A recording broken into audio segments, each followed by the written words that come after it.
kulanti wacan oo wanaagsan daawadayaal waa barnaamij gaar ah oo ku saabsan munaasabad siisagootin ah oo jaaliyadda dowlad deegaanka Soomaalida Itoobiya ay u sameeyeen madaxweyne mudane Cabdi Maxamuud Cumar iyo wafdi uu hogaaminayay oo maalmihii ugu dambeeyay socdaal ku maraya magaalada London ee dalka Britain. munaasabadaasi waxaa soo abaabulay guddiga jaaliyadda deegaanka Soomaalida Itoobiya ee UK oo xaflad qurux badan oo sagootina u sameeyay iyadoo halkaasi munaasabadu ay ahayd mid ay ka soo qayb galeen guud ahaanba qaybaha kala duwan ee bulshada iyo marti sharaf kale. waxa kale oo ka qayb galay fanaaniin halkaasi ka qaaday heese qiiro leh oo ku saabsan guud ahaanba iskaashiga jaaliyadda iyo sidii wax loogu qaban lahaa dowlad deegaanka Soomaalida Itoobiya. munaasabadiina sida tan ayay u dhacday. sharaf weeyaaw waxaan u fadhino casha sharaftan waxaa soo abaabulay guddiga fulinta ee dowlad deegaanka ee gabdhaha ay ugu horeeyaan cashadan ayaga soo abaabulay waad ogtihiin madaxweynuhu intii uu joogay wuu la kulmay dhammaan jaaliyadda shirar ballaaran baan qabanay oo waaweyn dadkiina cid walba wuu arkay gobolladii oo dhan buu wada arkay dadka dhammaan buu wada arkay kulli marka cashadan waxay ahayd casho kooban oo guddiga fulinta ay soo abaabuleen ay horboodayaan gabdhaha dowlad deegaanka Soomaalida jaaliyadda ee UK madaxweynaheena oo ku sagootinayno oo muddo almost 2 week la joogay hawlo badan nooga qabtay noona sheegay hawlo badan oo wadankeeni ka socda noo sheegay oo noo soo kordhiyay halkan waxaan kusoo dhaweynayaa wasiirka qurbo joogta Cabdi Khaliif oo ku magac dheer Dombe.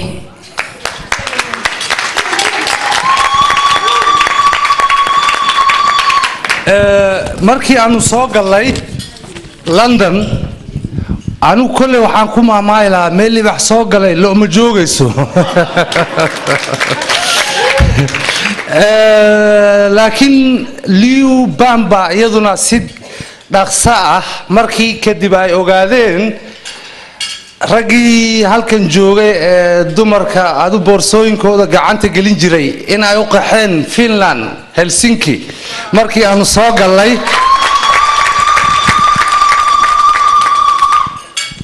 si fiican uga soo jawaabay dhaanto wali aan jigjiga laga maqal caalamka laga maqlin oo galabta si degdeg ah noo soo gaadhay ayaan jeclahay barnaamijka inaan idinku furo barnaamijka dhaantada magaceeda sama jecel baa la dhahaa la haysta idinka la qabsan doona marka ay liigu meesha soo galaan waad garanaysi waxay sameeyaan jabaqda hoostay deysaa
I can't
meeshu way nagu filan tahay dib haddaad u kala degtaan way nagu filan tahay way inagu filan tahay dib u yara kala degay yar in yar space aan sameeyno si inoogu qurux badnaato meesha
دربي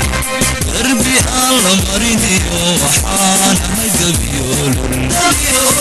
وحانا هدبيول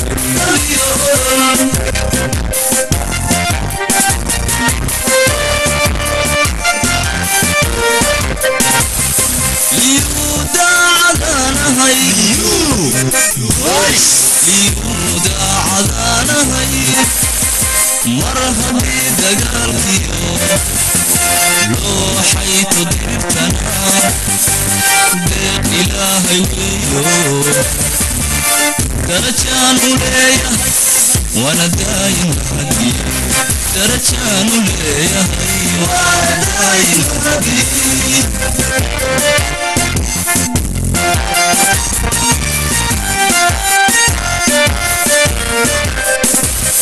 ليودا عدانا هاي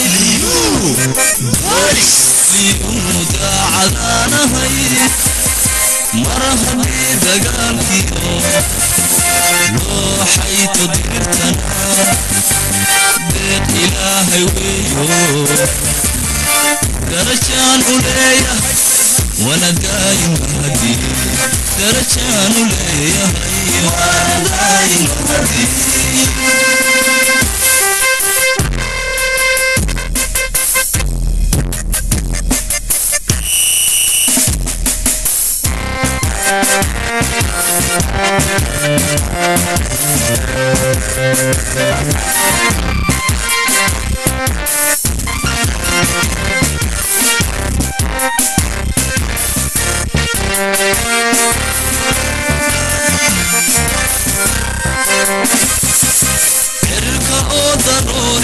ضروري صوه الأعذور لقدوك سدانا هاي لقدوك سدانا هاي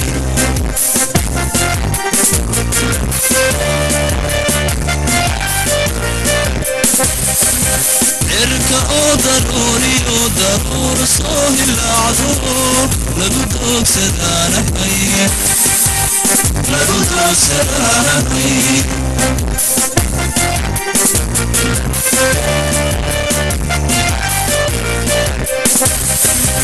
دقنانتا نغديو غيرتا يوماتيا دريالكودي بانا هاي دلجر لغو كالسوهي وحانا هاي دفاع غرن وحانا هاي دفاع غرن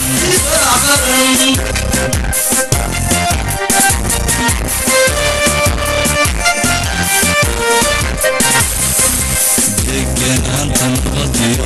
غيرتا يوماتيا دريالكودي بانا هاي دلجر لغو كالسوهي وحانا هاي دفاع غرن وحانا هاي دفاع غرن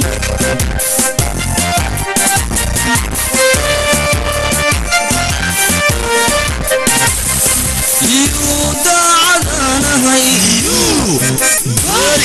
ليودا عدانا هاي مرحبا دقالكيو لو حيث دربتنا بيت إلهي ويو درجان وليا وانا دايم هدي درجان وليا وانا دايم هدي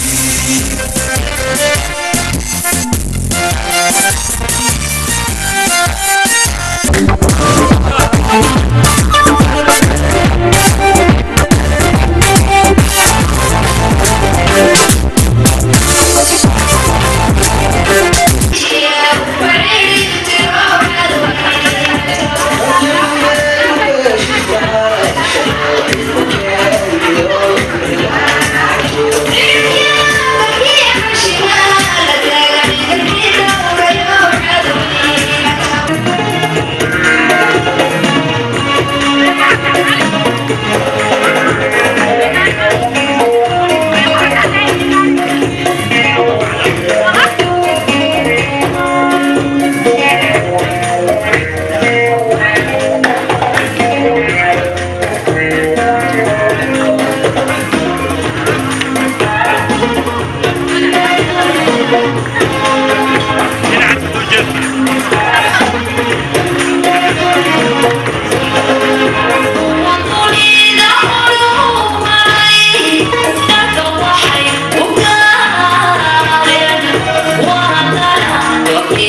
fanaaniinta sharafta leh ee maanta halkaa noo joogta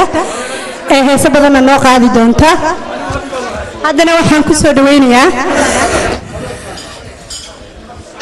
soo dhaweynayaa gudoomiyaha jaaliyadda haweenka Saadiya Abbas.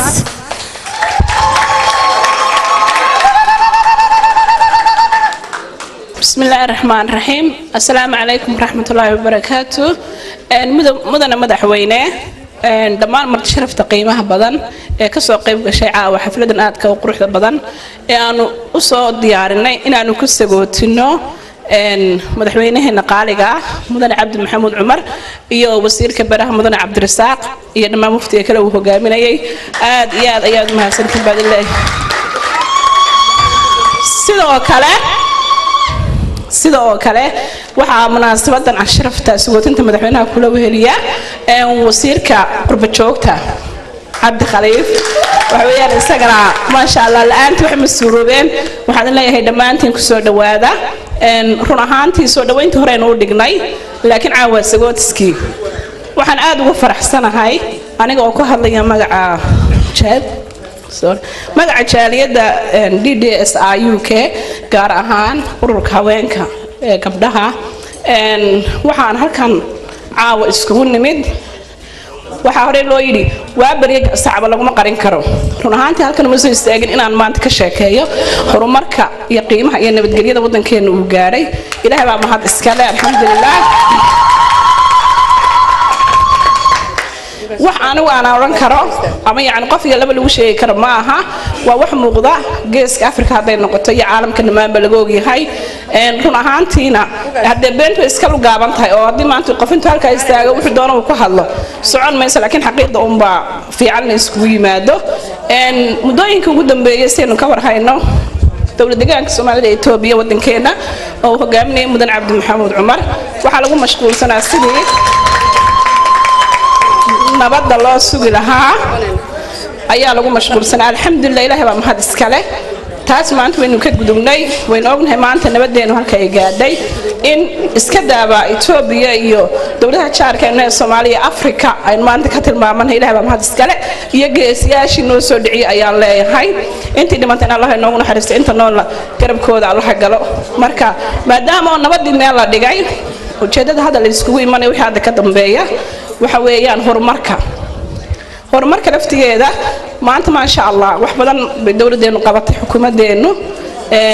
laakiin anaga ka qurba joog ahaan waxa laynooga baahan yahay wax allaale iyo wixii wax qabad aynaan dawladda kaliya lagu daynin inaguna aynu ka qayb qaadano taa markaan inta kaga gudbo madaxweynaheenu san ognahay muddo weyn ka badan buu inala joogay alxamdulillah rabbil caalamiin ilaahay cimrigiisa ha dheereeyo waa madaxweynaha kaliya aanu faaninaynin Israa'iil caawu ku hor fadhiya ama jaaliyadii baad dhex joogtaa la wada ogyahay in uu isku dayayo inuu qanciyo ilaa qofka u yar ilaa qofka weyn hadda inta ay joogay habeen ma harsanaynin waynu wada ognahay inteenan ilaahay marqaataynu ka nahay maalin ma harsanaynin inta ummad u taagnaa dadkiisa dalkiisa inuu qanciyo waxaan leeyahay jazaakum Allahu khayr madaxweyne ilaahay ka ajir iyo xasanaad siiyo inaga oo taa oo maanta inoo ognahay nabadda iyo horumarka wadankeenu gaaray ayaa maalin tale waxaan arkay ciyaar yar oo waan ahaantay waa anigu hooyaanahay waan dareemi karaa caruur dhaxan ku dhacayso 5 jir iyo 4 jir inta la soo kaxeeyay iyo dhowr dumar inta meel istaajiyo waxa la yiri ururkii u boodaan waa horaba igu dambeysay baabaan maqmaqli jiray waan joognaa waan mudaharaadaynaa oo waxaan u sameeynaynaa taas waynu soo ognahay weeyaan wixii beenna waa been runna waa run marka waxaan leeyahay horumarka inuu istaagno nabadgelyada alxamdulillah rabbil caalamiin way hirgashay waxa kale aan halkan uga hambalyeynaya ciidamada soo jeestayaasha naftooda iyo dhiigooda dawladda deegaanka Soomaalida Itoobiya suurta galiyay hooyo waliba in ay buulkeedii iyo gurigeedii degmadii qablihi ay deganeen nabad ay ku seexato aabo walba suura galiyay in uu geedkiisa kitaab ku hoos raacdo TV-ga waynu ka aragnay TV been ma sheego wixii doonaha la yiraahdo xaqiiqda wadankeena waynu ognahay waxaan leeyahay dhalinyarada la'aantood ma inaan noolaaneen ilaahay cimrigooda ha raajiyo aad baan ugu hambalyeynaya waan jeclahay ilaahay bay igoog cadowgooda alla ha jabiyo liyu boolisku ha guulaystaan baan leeyahay waanu garab taaganahay waxoogaa waxaad moodaa inay farxadda liyu boolisku ila tagtay iga raali ahaado iska qayrooday waxaan marka rabaa inaan halkan si gaara uga hambaliyeeyo dhammaan jaaliyadda UK ugu horeeyo gudoomiyaha mudane Dr. Nuur ku-xigeenadiisa guddida fulinta oo dhan waxaan si gaasha u dhashay dowlad deegaanka Soomaalida Itoobiya walaalahay ah garabkayga maanta taagan inta naga maqan inta joogtaba suura galiyay inay xafladan caawa noo qabsoonto aanu ku sagootiyeyna madaxweynaha iyaga aad iyo aad aan kow iyo laba odhanaynin ayaan ayagana u mahad celinayaa waxaan leeyahay nabad way caana macaan tahay nabad baynu haysanaa wadankeenu dadka waliba special reer Ethiopia Soomaali reer Ethiopia dib badan baynu soo marnay ilaahay bay naga dulqaaday alxamdulillah nabadda way hagaagtay haloo istaago nabadiid iyo ubo cidna yaan loo joojinin hore inaynu socno mooyee dib loo noqon maayo marka waxaan leeyahay waxaan haddana ku wareejinayaa gudoomiye ku-xigeenka Safiya Ismaan بسم الله الرحمن الرحيم مركو هره waxaan salaamayaa madaxweynaheena sharafta leh ee caawa xafladan aynu ku sagootiyeyno waxa weeyaan marka hore mudane madaxweyne salaan naga gudoon marka labaad waxaan salaamayaa dadweynaha sharafta leh ee caawa xafladan iskugu yimiday rag iyo dumarba waxaan leeyahay idinkuna waad salaamantiin marka warka ma badinayo walaashay baa hadal dhamaysay waxaan oran lahaa nabadgelyada ayaa ugu horeysa wax qofku uu madaragtay ku noolaan karo ama dunida wax lagu qabsan karo dalalkan hore u maray runtii waxa ay horumarka ku gaadheen ama ay wax ku qabsadeen waa nabadgelyada meel aan nabadgelyo lahayna waxa weeye biyo lagama cabo ubadna kuma gurguurtaan dhalaala laguma qoodiyo madaragtay wax ka suurtoobaya haba yaraatee ma jirto meeshu haddaanay nabadgelyo lahayn marka nabadgelyada la helo ayuu yimaadaa intifaaca kale ee wax lagu qabsanayo marka alxamdulillah waxaan leenahay nabadgelyo dalkeenii way ka curatay wayna ka taagan tahay horena waynu u marnay hore un baan u sii soconaynaa dib inaynu u soconno waa habeen xalay tagay marka waxaan leeyahay dhammaanba wasiirada iyo inta shaqaale iyo dhammaan waxa madaragtay oo jajaban in ay madaxweynaha la shaqeeyaan ama wax la qabtaan rag iyo dumarba ha noqoto waxaan leeyahay halka ka sii wada madaxweynaha hadaan waxba la qaban keligii waxba ma qaban karo hadaan la garab joogsanna keligii waxba ma qaban karo marka waxaan leeyahay madaxweynaha la shaqeeyo rag iyo dumarba waxa la qabto wassalaamu calaykum intaasaan ku soo koobaya بسم الله الرحمن الرحيم marka hore waxaan soo dhaweynaynaa waftiga madaxweynaha hogaaminayo wasiirkuna labada wasiirna kamid yihiin inta kadib jahliyada London waxa weeye jahliyadaha dowladda deegaanka Soomaalida Itoobiya meesha ay ka bilaabatay ayaa la oran karaa waa hooyadii jahliyadaha waana meeshii ugu horeysay ee cagta marisa ubo imikana taasi maxaatimo baahna maxaa yeelay madaxweynaha maanta markuu yimid in qoliyihii ubada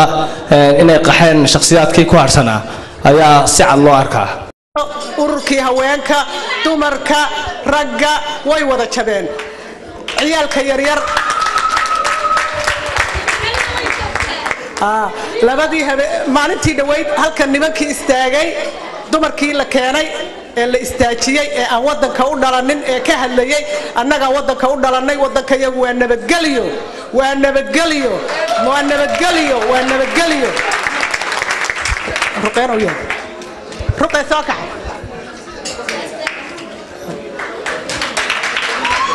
anoolaadaan gabdhaha iyagu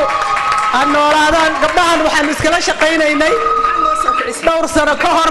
gabdhahani waa saaxiibaday gaara weeyaan horay waxaanu uga shaqaynaynay gabdhihii u horreeyey ee nabadda la kacay 10 sano ka hor ayaanu nahay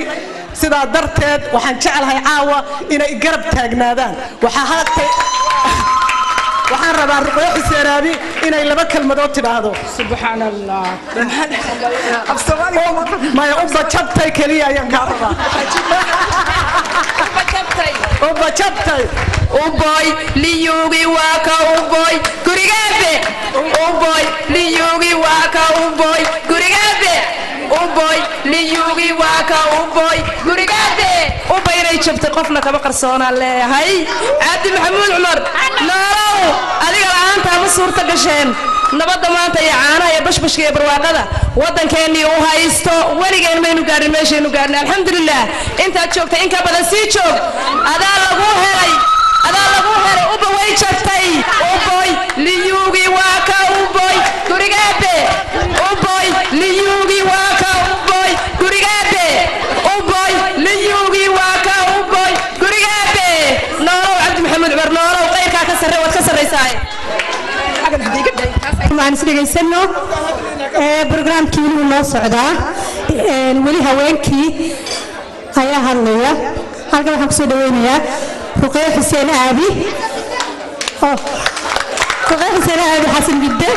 oo ka tirsan jaaliyadda haweenka welcome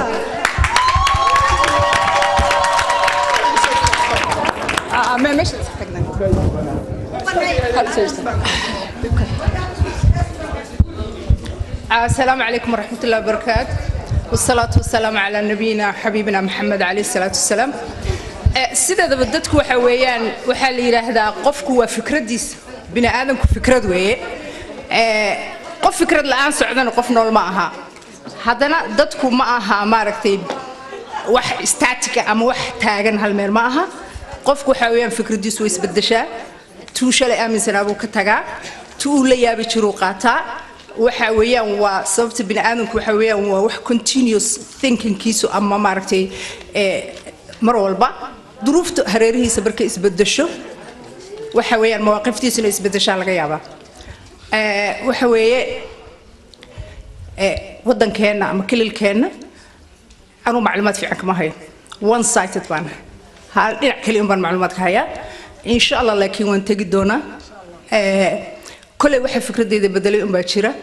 كل واحد عن أرك باجرة مدحوينه مسؤولين تلا صعوته هي دمان ومضى حفلة كسوق بشيء اللي جوسقونتي ويا مدحوينها أمانة وسلامتين أنت أكذب رنتي وحويان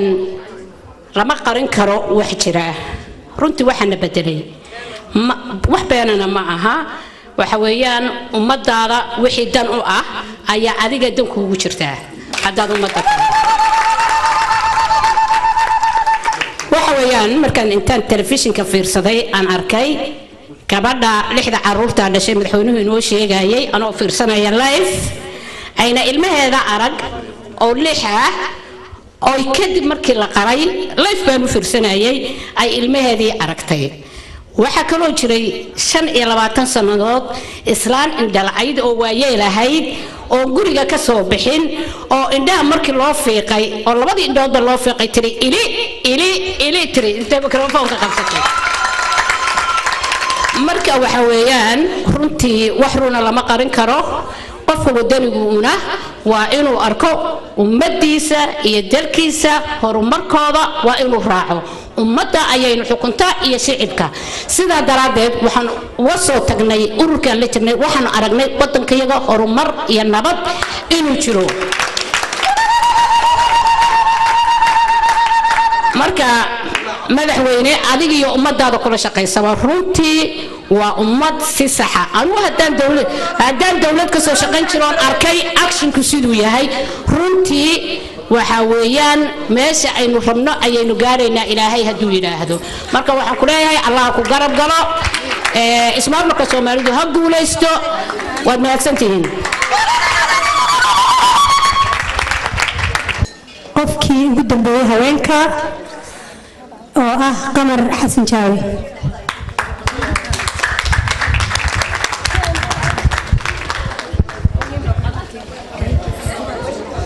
بسم الله الرحمن الرحيم السلام عليكم ورحمة الله وبركاته رمان وحان سلام يا مدحوينها يوفتق للسعودي يمرت شرفته قيمها له حفلة دان كسوق بقشي سقوط سكاء مدحوينها وحقبت كيسو عرور عرولة وينود أجنها إنك إسكت في أمة الصومالية في الصومالية كو هذا الشيء أيام نقولي بماشي سكمل تسوى كان برواقة بيها لان تضع حولها جيلة قروح ذا كم مقطع wax la iska qarin kara ma aha ummadda Soomaaliyeed oo idil baa inooga marxaati ah inaga marxaati ka ah insha allah ilaahay inta ka dambaysana madaxweynaha la garab galo ummadda Soomaaliyeed waxay u baahan tahay halyeyga yar ee dhalinyarada ah ee shacabkiisa la dhaanteeya ee shacabkiisa aan rooli caamo midna ka faanin islaamaha ugu taga guriga ay joogaan iyo cadceeda ugu taga lugeeyo baadiye iyo baladba ee wadankii barwaaqo sooranka ka dhigay ummadda Soomaaliyeed madaxweynayaashooda insha Allah inay ku daydaan oo dhalinyaro wadankooda u dhiibtaan waxaan u hambalyeeynayaa dawladda new booliska ciidamada ما شاء الله أنا أقول فصحي دويتان تجي وحيقول دم بيسي سوماليا دقالك إثيوبيا سوماليا كهر 7 كي صدح بلاد بنسوي شوقي مال والبلوك بنكون تجي الحمد لله رب العالمين نول بنا إنه نلشاس وكم هذه يقول جيسة ما شاء الله تبارك الله دولتنا الله قولي عبد عمر الله قولي إن شاء الله روحوا لو بنا ودن كاجينا تكتو وتصاركتو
waxaan ku soo dhaweynayaa mikrofoonka Suldaan Bashiir Maxamed Haybe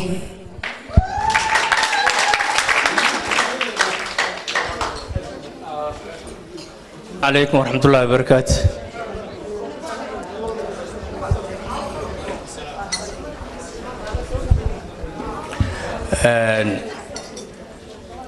markood waxaa ilaahay baa mahad iska leh caawa meeshan isku kan keenay intaa kadib waxaan u mahad celinayaa dhammaan dadka ka soo qayb galay munaasabadan ku soo dhaweyneen kuna soo watinayno madaxweynaha dowlad deegaanka Soomaalida Itoobiya mudane Cabdi Maxamuud Cumar iyo wafiida la socotay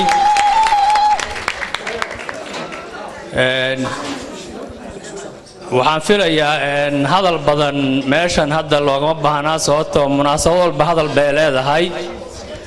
laakiin mar haddaan soo istaagay waxaan yaraha taabanayaa Soomaalidu waxay dhahaan waa bariyay sacab laguma celin karo taas waxay la mid tahay xilligii nabadda la bilaabay waa la socotiin inta sano ka soo wareegtay iyo dadaalkii dheeraadka ee la maray dal iyo gudaba iyo dibaddaba sideedaba dadku dad iyo dawlad intuba daryeel ay u baahan yihiin intaba waxa daryeeli kara nabad maadaama intan daryeeli karaan nabaddu nabad baa naasna nuuga leh Soomaalidu tiraahdaa laba arrimood markaas dadka guduhu iyagu fronti jooga waxay u baahan yihiin inay dadaalkii ay sii wadeen ay sii laabaan si looga maradhaliyo guulaha la gaadhay dawladana waxa looga baahan yahay hawsha ay qabatay inay sii laabto waxa soo haray dadkeena dibadda jooga waxaan ognahay dadaalka meeshan ka soo bilownay hawshu ma dhamaanin waxaan u baahanahay dadaalkina sii laabno nabadeed horumar baan gaadhnay in ilaahay lagu mahadnaqo ilaahay lagu shukriyo guulahayna siiyey horumarkiina siiyey maamulka suuban horumarka jira waxaan kaloo jeclaan lahaa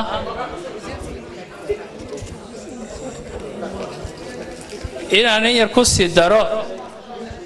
inkastoon taariikh ku noqonaynin oo qof walba oo Yurub joogay ama Ingiriis joogay oo xaqiiqda ka dheregsan yahay maanta meesha wax marayaan waxaan mar kale u mahadcelinayaa madaxweynaha dowladda deegaanka Soomaaliya Itoobiya mudane Cabdi Maxamuud Cumar kabinetkiisa la shaqeeya baarlamaanka deegaanka Soomaalida Itoobiya golaha dhexe gudda fulinta liyu booliska iyo shacabka deegaanka Soomaalida Itoobiya dhammaantood haddaan gacmaha haysanin guushan la gaadhay lama gaadhin dadkeena qurba joogta ahaa maanta nabad weyn soo ka shaqeynay waxa loo baahan yahay in horumarkii laga shaqeeyo maanta nabad ka wada hadlayno maanta waxaan ka wada hadlaynaa horumar in la gaadho nin walba oo dalkii wax ka qabsan kartid un baa lagu loo xisaabtami assalaamu calaykum waraxmatullaahi wabarakaatu waad mahadsan tahay marka koowaad waan idin salaamayaa dhammaantiin waxaan jeclaan lahaa inaad madaxweynaha aad soo dhaweysaan waxaan leenahay madaxweyne hambalyo maanta waxa weeyaan ummad kasta wiil baa u dhasha oo ka saara mugdiga iyo mataqaanaa jahwareerka waxaan maanta ku faraxsanahay oo baraar ku ahay inaad maanta aad ummadii u dhalatay ee muddo la dhihi karo 100 sano ku jirtay qaxootinimada iyo mataqaanaa jahwareerka inaad ka saarto maanta dalay ku faanaan oo baraarkoodina u sameysay waxay Soomaalidu tiraahdaa bahasha subxaaniyada la yiraahdo waqtiga jiilaalkii oo dhan geed bay saaran tahay waxay tiraahdaa la yiraahdaa afkaan ku cunay doog caws kuma daaqi karo saasay geedka u saaran tahay waxaan leeyahay madaxweynaha waan dambaysiin doonaa ee dowlad deegaanka ammaantooda sababtoo ah afkaan mataqaanaa uba kaga hadlaan rabaa dhawaan uba markaan ka hadlo waxaan rabaa dhawaan inay iga dhaqaan oo mataqaanaa iga dhaqaan baan rabaa oo ayaga iskaga dhaqo mataqaanaa oo dhawaan deegaanka sababtoo afkaan uba ku yidhi inaan mataqaanaa dowladda ka dambaysiin wayo dhawaa waxay war horta marka hore ururka bahdilka ogaadeenka uba macnaheedu waa ururka bahdilka ogaadeenka waxa weeyaan ninkii xigmadda keenay wuxuu ahaa wiilay hooyo dhashay oo ummadda u soo baxay ummad kasta waxay leedahay wax la yiraahdo objection ama vision waxa weeyaan maxay tahay ubo 20 sano ay waday inay gabdhaha kufsato inay wadooyinka u istaagto yaani shacabka inay mataqaanaa isbitaal ay mataqaanaa gubto ambalaasti gabadha umusha qaadaysa inay dhaxda ku gubto indhahayga aan ku arkay 2012kii gabadhii umushii bay ka dajiyeen bay ambalaasti lagu qaaday gubeen wadada dhulka loo dhisayo ciidamada ka ilaaliya new police kari hata kama ilaalin ciidamada qaranka hata iyagu naftooda ka ilaaliya war ninka laga ilaalinayo wadadii war ninka laga ilaalinayo mataqaanaa isbitaalkii war ninka laga ilaalinayo mataqaanaa iskuulkii war ninka mataqaanaa gabdhihii iyo hooyooyinkii la dhashay hata inuu kubsaday inuu laayo caqligiisu yahay war ninka ayaa bil aadan oo taageeri kara waxa weeyaan waxaan maanta ku faraxsanahay halganka uu hogaaminayo Cabdi Maxamuud Cumar ee mataqaanaa dal iyo dibadba waa dal iyo dibadba waxa weeyaan inuu Cumar baxay iyo ninka maadeyle horta maadeey asagu aan define gareeyo labadooda hata isku shaqo ma aha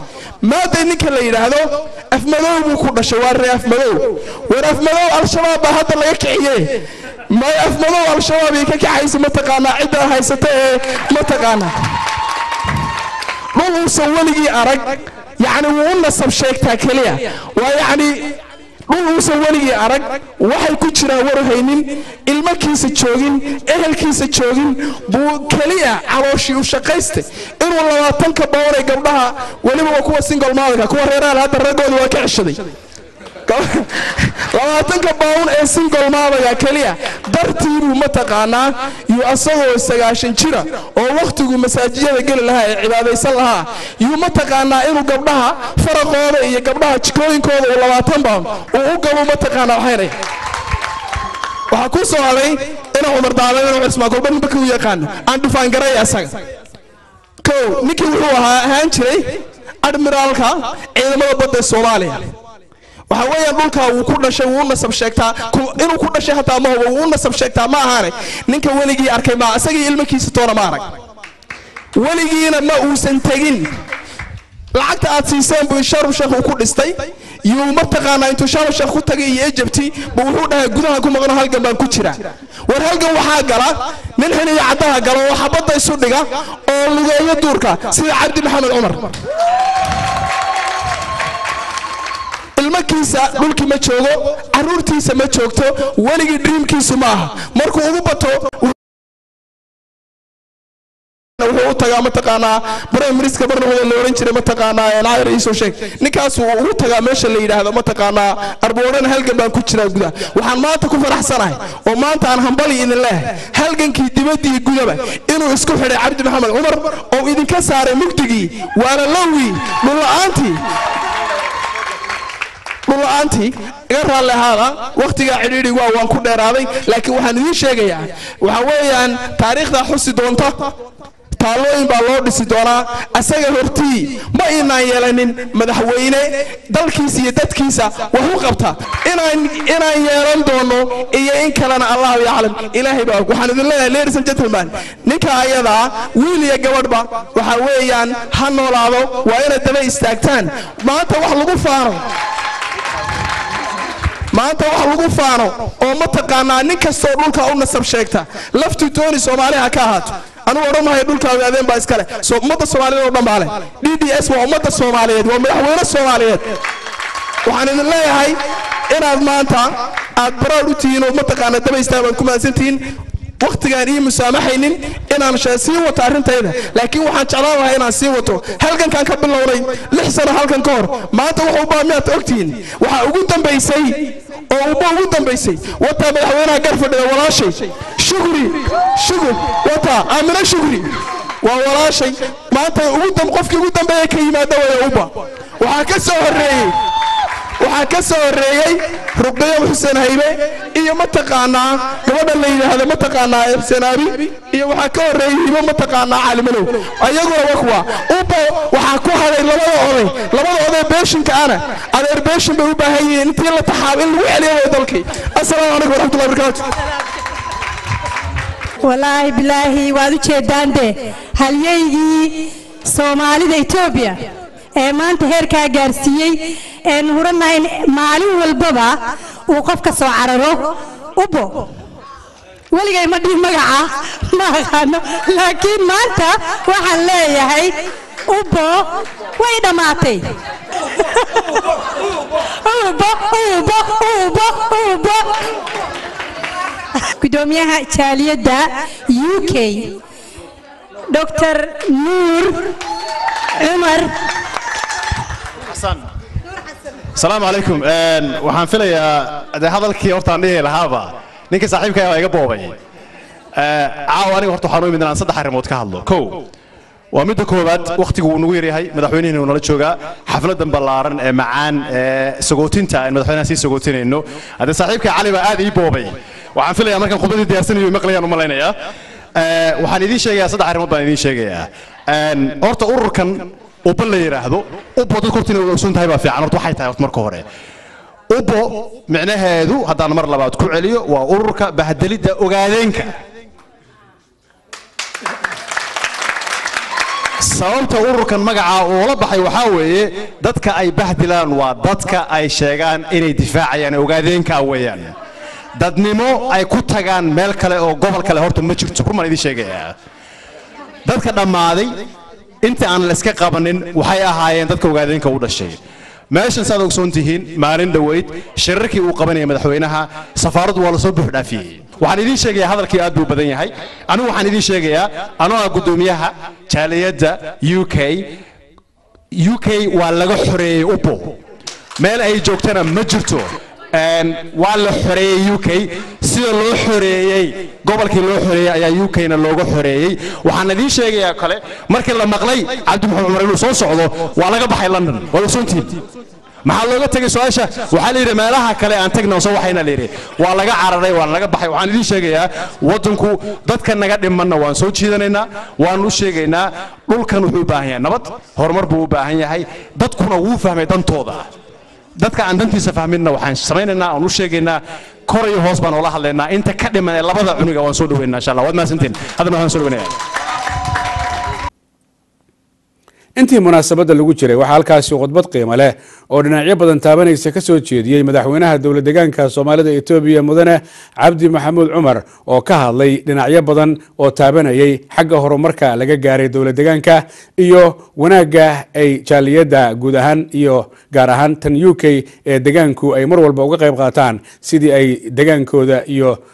dhulkoodaba ay u horumarin lahaayeen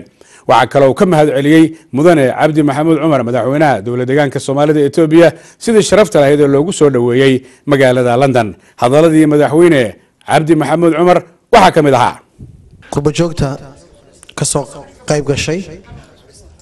qurba joogta ka soo jeeda dowlad deegaanka Soomaalida Itoobiya ee ka soo qayb gashay xafladan taariikhiga ah ee sii dhaweynta iyo sabootiska waftiga dhammaan qurba joogta dowlad deegaanka Soomaalida meel kasta oo ay caalamka kaga sugan yihiin shacabka sharafta mudan ee dowlad deegaanka Soomaalida Itoobiya iyo laamaha kala gedisan ee xukuumadda dowlad deegaanka Soomaalida Itoobiya marweyn iyo mudanayaal waxa caawa sharaf aad u ballaaran ah inaan idin kala soo qayb galo xafladan taariikhiga ah ee aad sida heerka sare ah aad u soo abaabusheen idinkoo toddobaadkii la soo dhaafay aad ugu mashquulsanaa isku dubaridka iyo qabanqaabada shirarkii iyo sidoo kale xafladii casho sharafta ahayd ee tan ka horeysay waana mid aan dhammaantood idinku hambaliyeynayo waxaana leeyahay hambaliyo marweyn iyo mudanayaal sida aad wada ogsoon tihiin dalka Itoobiya waa dal ay wada leeyihiin qoomiyado iyo shucubo kala diin ah kala dhaqan ah oo ku kala hadla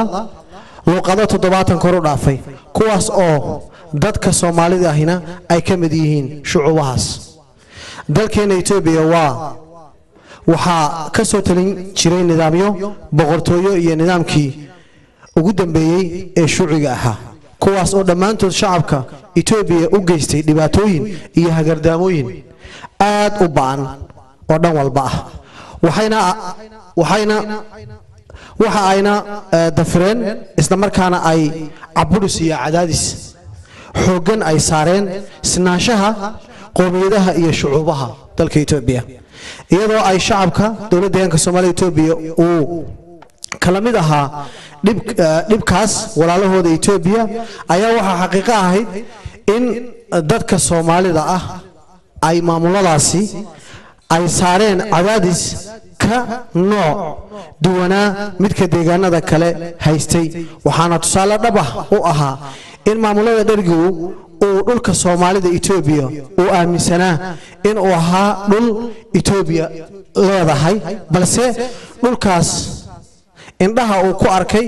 uu ku guuldareysay inuu ku arko dadka Soomaalida Itoobiya ee iska lahaa dowladda deegaanka Soomaalida Itoobiya waxa arrinkaas tusaale dhab ah u ah in wixii ka horeeyay Itoobiyada cusub ay deegaanka Itoobiyada cusub ay deegaanka haba yaraatee deegaankeena haba yaraatee ka jirin wax horumar ah ka sokow xiriyo military oo uu dhargigu u samaystay in uu Soomaaliya kaga duulo isla markaana uu ku xaqiro isla markaana uu ku xaqiro xuquuqaha Itoobiyaanimada dowladda deegaanka Soomaalida Itoobiya dhibaatadaas oo sabab u ahayd halgankii nafurka ahaa ee ay shucuubta reer Itoobiya la soo galeen dhargii kaasoo ahaa furaha natiijada dimuqraadiyadda horumarineed nabadgelyo iyo maamulka suuban ee dhidibada lagu aasaasay dastuurka qaaliga ah ee lagu xaqiijiyay dhammaan xuquuqaha gaar ahaaneed waa tan shakhsinimo iyo midka guud ahaaneed waa ta qoomiyadaha ilaa iyo ayakatashi marweyn iyo mudanayaal markaan si dhab ah u eegno dhalashadii Itoobiya cusub wixii ka dambeeyay 1983 tirsiga dalka Itoobiya waxa uu bariyay waa cusub oo xambaarsan naaco horumarineed waxaana markii taariikhda Itoobiya ugu horeysay la sugay dhammaan xuquuqaha qoomiyadaha waxaana si dhab ah loogu heshiiyay dhisidda nidaam federalism nidaam federalism oo ah nidaamka kaliya ee dawladda u ah burburka nidaam raali ahada burbur ku yimaada Itoobiyaanimada markaan si dhab ah u eegno dhalashadii Itoobiya cusub wixii ka dambeeyay 1983 dalka waxa uu bariyay waa cusub oo xambaarsanaa naaco horumarineed waxaana markii taariikhda Itoobiya ugu horeysay la sugay dhammaan xuquuqaha qoomiyadaha waxaana si dhab ah loogu heshiiyay dhisidda nidaamka federalismka oo ah nidaamka kaliya ee dawladda u ah burbur ku yimaada Itoobiyaanimada waxaana hubaal ah in deegaanada kale ee dalkeenu ay ka faa'iideysteen nidaamkaas markaan dib u jaleecno taariikhda dawladda deegaanka Soomaalida ee aan fogeyn waxa aynu si dhab ah u ognahay in qaar kamid ah saraakiishii Soomaaliya soo gubay ama sababta u ahaa burburka aan ka soo kabashada lahayn ee ay ku xasuuqeen Soomaaliya ay mar labaad iyaga oo ka faa'iideysanaya nidaamkii dimuqraadiyadeed ee ka dhashay dalkeena kaasoo ay sabab u ahaayeen ururka shacabka Itoobiya ee Baardheef haddaba saraakiisha oo 14 urur dhammaantood samaystay 14 urur oo ay dhammaantood hormuud u ahaayeen saraakiisha Soomaaliya soo gubtay waxaana tusaale dhab ah loo soo qaadan karaa mas'uuliyiin isku sheegtii ubo ee muddadii yareed ee ay xukunka maroorsadeen dib ula soo baxsaday hantidii shacabka isla markaana ay dawladda deegaanka Soomaaliya Itoobiya ka geysteen xasuuq aad u ba'an oo dil iyo dhac dhan walba ah sidoo kale waxa hubaal ah in ay jireen maamulo dulsaar ahaa oo ku aanbaxay danaysi shakhsiyadeed cadaalad darro ninjalaysi isla markaana aaminsanaa fikirro aad u cidhiidhiyan mana jirin wax haba yaraatee fikir horumarineed oo ay aaminsanaayeen ama ay ku shaqaynayeen kasakow danahooda shakhsiyad mooyee marooyin iyo mudanayaal kadib markay u ba'ay deegaankeena ka geysay ayaa waxaa karkaarka goostay caradii iyo kacdoonkii shacabka oo kaashanaya dawladda deegaanka iyo midka federaalka ayaa waxa ay gaadheen go'aano siyaasadeed oo ku jahaysan sidii dawladda deegaanka Soomaaliya Itoobiya looga hirgelin lahaa horumar waara isla markaana meesha looga saari lahaa oo caqabad ku noqotay in shacabka dawladda deegaanka Soomaaliya Itoobiya uu noolaado taasina waa sababta abuurtay ciidanka ku aasaasmay ilmada shacabka oohinta iyo ilmada shacabka oo intooda badan ay ahaayeen victim ubo kuwaas oo sida aynu wada ogsoonahay muddadii yareed ee ay jireen keenay natiijooyin wax ku ool ah oo xataa uba ay si dhab ah marag uga tahay geesinimada iyo sida ay ugu dhagaysteen hawlgallada ay la galeen ubo ciidamada ay la galeen ciidamada liyu boolisku waa kabaha shacabka waana ciidan boolis ah oo leh nidaam lagu qiimeeyo waxqabadkooda oo lagu fulinayo qorshayaal horumarineed oo lagu fulinayo 5 sano 5 years development plan kuwaas oo ku wajahan sidii loo tirtiri lahaa cadowga kaliya ee aynu leenahay oo ah saboolnimada isla markaana loogu biiri lahaa wadamada dhaqaalahoodu dhexdhexaadka yahay xukuumaddu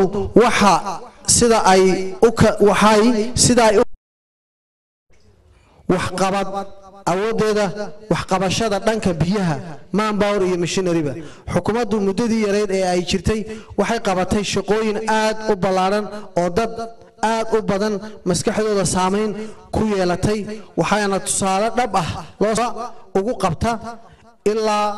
isla markaana u dhaadhaca ilaa heer tuulo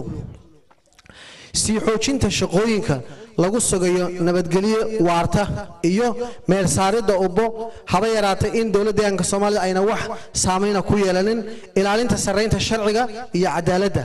xoojinta xiriirka dadweynaha iyo la tashigoodaba usoo bandhigida wararka dowladda Soomaaliya Ethiopia iyo guud ahaanba miidiyaha sidoo kale waxaan ballan qaadaynaa in aan sii xoojino soo bandhigida dhaqan xumada ubbo iyo sidii aan caalamka ugu soo bandhigi lahayn xasuuqii ay u geysteen shacabka dowladda Soomaaliya Ethiopia iyagoo intooda badani ay dowladaha ay joogaan kaga diiwaan gashan yihiin hawlgab qaatayaal hawlgalab qaatayaasha lacagta cayd ah isla markaana shacabka dowladda Soomaaliya ugu geysta xasuuq baan waxaana ku dacweynaynaa dowladaha ay dhaqan xumada la joogaan iyo maxkamadda Haag codsi waxay xukuumaddu dhammaan shacabka iyo qurbo joogta ka codsanaysaa in ay taageeraan hawlaha horumarineed iyo halganka aan ugu jirro sidii dowladda Soomaaliya Ethiopia looga tirtiri lahaa saboolnimada loola xaqiijin lahaa horumar waara oo aan soo noqosho lahayn gaar ahaan qurbo joogta dowladda Soomaaliya Ethiopia meel kasta oo ay joogaan in ay wadaan ka mid noqdaan inay waddanka Afrika dhibaataysan waxaan cambaaraynaynaa argagixisada geeska Afrika iyo caalamka dhibaatada ku haysa iyo fikrada ka dambeeya ee ciriiriga ah sidoo kale waxaan cambaaraynaynaa iyo hogaaminta jaaliyadda oo ugu horeeyaan haweenka iyo dhalinyaraduba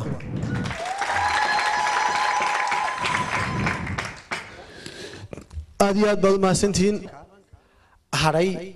ee halganka waxa weeyaan sheeganaya inay ku jiraan geesi iyo halgama ama muwaadin maxaa lagu qiyaasi karaa beego ee baabuurka lagu qiyaaso maylka iyo kilomitirka ku jiro ka shaqeeyo oo isaga oo ka shaqeysan la isoo gudbiyo su'aashaas waxaan leeyahay halgama ma nin Yurub jooga oo waxa weeye Yurub jooga ma dhihi karaa waxaan ahay halgama oo waxaan ka halgamayaa deegaanka Soomaalida waa maya ama run ha sheego ama been ha sheego laakiin waxaan anigu aaminsanahay haddii waxaan iyaga xaqiiqiyay horeyna waan u sheegay haddana waan idinku celinayaa jinka PhD bay qaadanaysaa caruurta dawladda deegaanka Soomaalidu inay PhD qaadato ma u baahan tahay mise ma baahna waa su'aal taasna waa su'aal weeyaan waa homework kale shacabka waa shaqo guri weyn shacabka dawladda deegaanka Soomaalidu ma u baahan yihiin inay noolaadaan mise ma baahna munaasabadaasi waxay ku dhammaatay si aad u qiimo badan iyadoo la isugu duceeyey in wanaag iyo horumar la iska kaashado sidii loo horumarin lahaa deegaanka Soomaalida Ethiopia